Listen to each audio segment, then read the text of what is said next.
उपमुख्यमंत्री एकनाथ शिंदे उद्या रत्नागिरी आणि सिंधुदुर्ग दौऱ्यावरती जिल्हा परिषद आणि पंचायत समितीच्या निवडणुकांच्या प्रचारासाठी दौऱ्याचं आयोजन रत्नागिरी, चिपळूण आणि कुडाळमध्ये शिंदेंच्या प्रचार सभा। संभाजीनगरच्या देवदाव रंगारीमध्ये शिवसेनेतील अंतर्गत वाद चव्हाट्यावरती एकनाथ शिंदे यांच्या प्रचार सभेआधी लावलेल्या बॅनरवरून पालकमंत्री संजय शिरसाट यांचा फोटो गायब अशी चर्चा। जिल्हाप्रमुख राजेंद्र झंजाळ यांनी बॅनर लावलं अशी देखील माहिती। भोरमध्ये अपक्ष उमेदवार अमर परदेशींच्या कार्यकर्त्यांचा पोस्टमनच्या वेशात प्रचार, तर या ठिकाणी गावात भाजप, राष्ट्रवादी आणि अपक्ष उमेदवार अमर परदेशी यांच्यामध्ये प्रमुख लढत होते।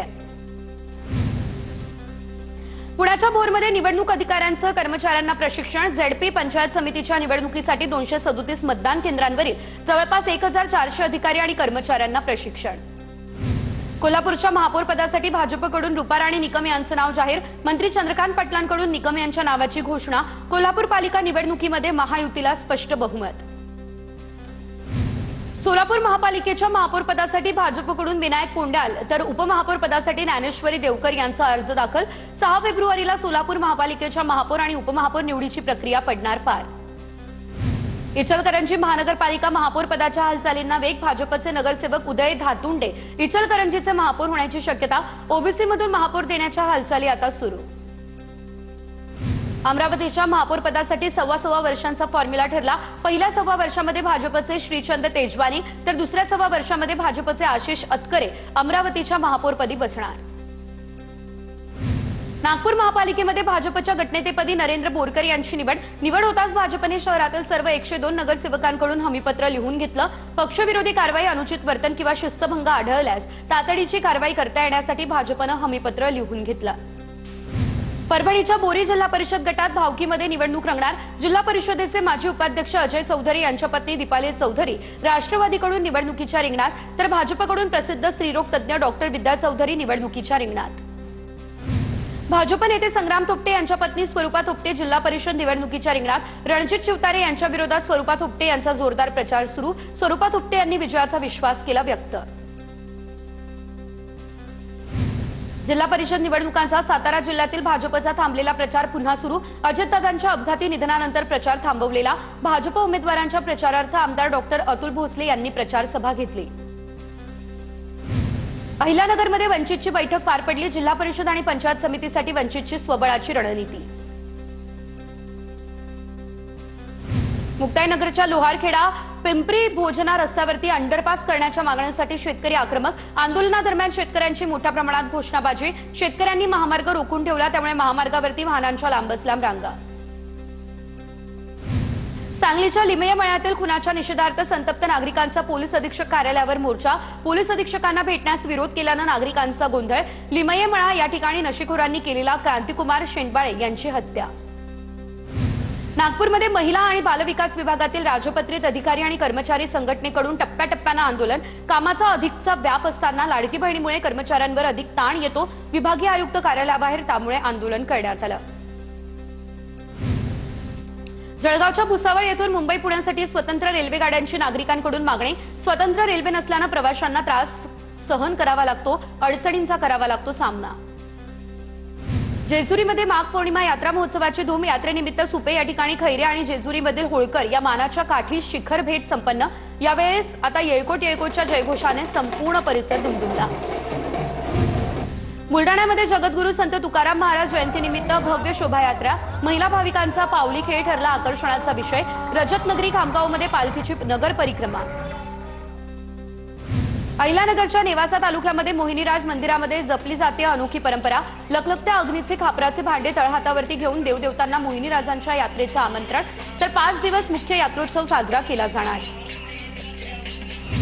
पुण्याच्या भोर तालुक्यातील रोहिडेश्वर किल्ल्यावरच्या वाघजाई माता मंदिरामध्ये माघी यात्रा उत्साहात साजरी। पारंपरिक वाद्यांच्या तालावरती काठी पालखीची मिरवणूक, महाआरती, मूर्तीपूजन, अभिषेक अशा विविध धार्मिक कार्यक्रमांचंही केलं आयोजन। जळगावच्या सराफा बाजारात सोन्या आणि चांदीच्या दरांमध्ये विक्रमी घसरण। सोन्याच्या दरात 9,800 रुपये तर चांदीच्या दरात 53,000 रुपयांची करण्यात आली घसरण। अंबाजोगाईमधील सहाय्यक प्राध्यापक डॉक्टर राम बडे यांनी घराच्या छतावरती फुलवली विषयुक्त पालेभाज्यांची बाग, तर डॉक्टर बडेंनी आधुनिक तंत्रज्ञानाच्या सहाय्याने घराच्या छतावरती शेती करून एक नवीन आदर्श निर्माण केला आणि विषमुक्त पिकं पिकवली। वाशिमच्या मनोजा प्राथमिक आरोग्य केंद्रातील रिक्त पदांमुळे नागरिक संतप्त। आरोग्य केंद्रातील महत्त्वाची पदं रिक्त असल्यानं आरोग्य सेवा विस्कळीत। अनेक वेळा तक्रार करूनही प्रशासन दुर्लक्ष करत असल्याचा नागरिकांचा आरोप। नालासोपाऱ्यात काणुंगो बॉईजने भव्य क्रिकेट सामन्याचं आयोजन केलं। नशामुक्तीचा संदेश देण्यासाठी क्रिकेट सामन्यांचं आयोजन करण्यात आलं। या सामन्यांमध्ये 40हून अधिक संघांनी सहभागही नोंदवला। तिकडे परभणी जिल्ह्यामध्ये निवडणूक विभागाकडून मतदार जनजागृती, निर्भीड आणि भयमुक्त वातावरणामध्ये निवडणुका पार पडण्यासाठी उपक्रम, मतदारांना मतदान करण्याची दिली शपथ। चंद्रपूर शहरात रन फॉर युनिटी दौडचं आयोजन सरदार वल्लभभाई पटेल आणि बिरसा मुंडा यांच्या 100व्या जयंतीच्या पार्श्वभूमीवर दौडचं करण्यात आलं आयोजन। या मॅरेथॉनमध्ये विद्यार्थी आणि शिक्षकांसह ग्रामस्थ मोठ्या प्रमाणात झाले सहभागी। सिंहगड किल्ल्यावर सरदार हिरोजी इंदलकर प्रतिष्ठान आणि दुर्गसेवकांच्या वतीने स्वच्छता मोहीम, तानाजी मालुसरे यांच्या पुण्यतिथीचं औचित्य साधून स्वच्छता मोहिमेचं आयोजन। अरबी समुद्रावरून येणाऱ्या बाष्पयुक्त वाऱ्यांमुळे उत्तर महाराष्ट्रामध्ये तुरळक ठिकाणी पावसाचा अंदाज। पुढील 2 दिवस हलक्या ते मध्यम स्वरूपाचा पाऊस पडण्याचा हवामान विभागाचा अंदाज। वाशिम जिल्ह्यातील बाजार समित्यांमध्ये तुरीच्या दरात वाढ, शेतकऱ्यांना मोठा दिलासा। तुरीचा दर 8,600 ते 9,000 रुपयांपर्यंत पोहोचला। मुक्ताईनगर या ठिकाणच्या लोहारखेडा पिंपरी भोजनाच्या रस्त्यावरती अंडरपास करण्याच्या मागणीसाठी शेतकरी आक्रमक झाले। शेतकऱ्यांनी गेल्या 1 तासापासून महामार्ग रोखून ठेवलाय। 1 ते 2 किलोमीटरपर्यंत लांबच लांब वाहतुकीच्या रांगाही लागल्या आहेत। वाशिम जिल्ह्यात अनेक ठिकाणी हळद काढणीला सुरुवात। शिरपूर जैन या ठिकाणी जानगीर महाराज संस्थांच्या शेतातून हळद काढणीचा प्रारंभ करण्यात आला। सांगलीच्या विष्णू अण्णा फळ मार्केटमध्ये 8 ते 10 आंब्याच्या पेट्यांची आवक। आंब्याच्या 1 डझन पेटीला 4,000 ते 6,100 रुपये विक्रमी दर मिळतोय, त्यामुळे शेतकऱ्यांना मोठा दिलासा। नंदुरबार बाजार समितीमध्ये मिरचीच्या विक्रीतून 65 कोटींची उलाढाल। हंगाम अखेर 750 कोटींचा अंदाज। आतापर्यंत बाजार समितीमध्ये 1.5 लाख क्विंटल मिरचीची करण्यात आली आवक। जळगावच्या रावेरमध्ये अनेक शेतकरी केळी पीक विम्यापासून वंचित। पीक विमा न मिळाल्यानं शेतकऱ्यांमध्ये नाराजी। तत्काळ पीक विमा देण्याची शेतकऱ्यांची मागणी। पुण्यात जलवाहिनी फुटली, त्यामुळे लाखो लिटर पाणी वाया गेलं। आळंदी रस्त्यावरील कळस दर्ग्याजवळ पाणी पुरवठा करणारी जलवाहिनी फुटली। परिसरातील पाणी पुरवठ्यावर याचा परिणाम होण्याची दाट शक्यता। साताऱ्याच्या वाडे गावाजवळ कन्हेर डाव्या कालव्याला भगदाड, लाखो लिटर पाणी वाया गेलं। शेतात पाणी शिरलं, त्यामुळे मोठं नुकसान। कालव्याबाबत वासोळे गावच्या ग्रामस्थांनी प्रशासनाला निवेदन दिलेलं। मुक्ताईनगरच्या कुऱ्हा गावातील पाण्याच्या टाकीची दुरवस्था। पाण्याची टाकी ही पूर्णपणे जीर्ण झाली आहे, कधीही कोसळण्याची नागरिकांना भीती वाटतेय। ग्रामपंचायतीकडे वारंवार मागणी करूनही प्रशासन मात्र दुर्लक्ष करतंय, असा ग्रामस्थांचा आरोप।